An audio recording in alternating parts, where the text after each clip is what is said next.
उत्तर प्रदेश के बीचों बीच बसी एक जगह उन उपजाऊ खेतों के बीच जिन्होंने हजारों वर्षों को गुजरते देखा है। और यही समाया है एक रहस्य जो भारत के प्राचीन इतिहास को नई परिभाषा दे रहा है। सिनौली, एक नाम जो आज पुरातत्व के पन्नों पर अमर हो चुका है, जहां धरती की गहराइयों से उभर रही हैं योद्धाओं, प्राचीन रथों और भूले बिसरे राजाओं की फुसफुसाहटें। सन 2005 में पुरातत्वविदों ने यहां एक असाधारण खुदाई की और वो खोज निकाला जो आज तक कभी नहीं देखा गया था। जैसे जैसे मिट्टी की परतें हटती गईं, सामने आए प्राचीन योद्धाओं के कंकाल, जिनके साथ दफन थे अद्भुत अवशेष, तांबे की तलवारें, ढालें, मुकुट और सबसे चौंकाने वाला रथ।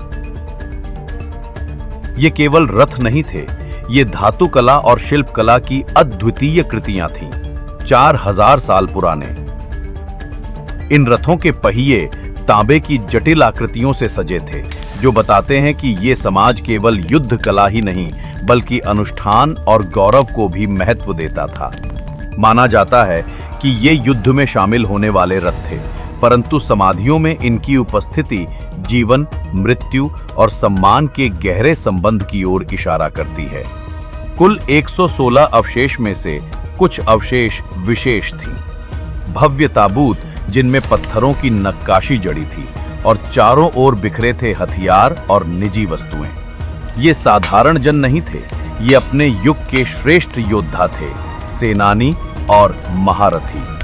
हर अवशेष कौशल, विश्वास और उस समय की सामाजिक व्यवस्था की गवाही देता है। सिनौली उस मोड़ पर खड़ा है जहां इतिहास की धाराएं मिलती हैं। ये स्थल ओखर रंगी मिट्टी के बर्तनों की संस्कृति से जुड़ा है, जो कभी महान सिंधु घाटी सभ्यता का उत्तराधिकारी था। इस समाज की जटिलता और रथों की तकनीक हमारे प्राचीन आर्य समाजों की समझ को चुनौती देती है। ये एक ऐसी संस्कृति थी जो युद्ध में भी निपुण थी, कला में भी और समाज को संगठित ढंग से चलाने में भी। और ये सब उन महाकाव्यों के लिखे जाने से 2000 साल पहले था।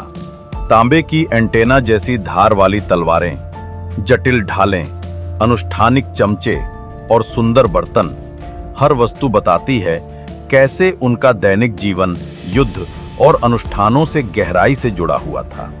और रथ, वे तो अद्वितीय थे। इतिहासकार मानते हैं कि शायद इन्हीं ने बाद के ग्रंथों जैसे महाभारत में वर्णित युद्ध रथों की कल्पना को जन्म दिया। परंतु सिनौली केवल एक पुरातत्वीय स्थल नहीं है, ये एक ऐसा द्वार है जो हमें भूली बिसरी दुनिया में ले जाता है। योद्धाओं, राजाओं और नव प्रवर्तकों की वो दुनिया जिसकी विरासत हजारों वर्षों तक धरती के नीचे छिपी रही।